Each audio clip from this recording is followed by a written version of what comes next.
नमस्कार मु जो कम्युनिटी रे जॉइन करी ये हूँ बाय इट यूर फिट बाय इट मैंने आप घर खाद्य खाइबे आउ कि नहीं से भात डाली तरकारी माछ मांस जहाँ भी खाऊँ खाइबे पानी भी पीबे सब रोगर कारण है खाइबा खाद्य सब रोगर निराकरण हो खाद्य रोगर कारण हो खाद्य तेणु आपण ये कम्युनिटी मिसतु 3 दिन मिसतु बेसी नहीं आप जापर कम्युनिटी करिश्मा कौन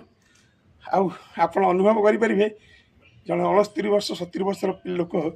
आज केमती यंग बाबू जाऊँ कहीं मिछ कहूनी शपथ कर कहूँ जगन्नाथ बाबा शपथ कर कहूँ मोर ओबेसीटी थी 112 किलो आरंभ है प्रथम 3 kilo 4 kilo 3 kilo 2 kilo 3 kilo 2 kilo हो 6 मसरे 15-18 किलो रिड्यूस करदेली तापर एबे पूरा फिट अच्छी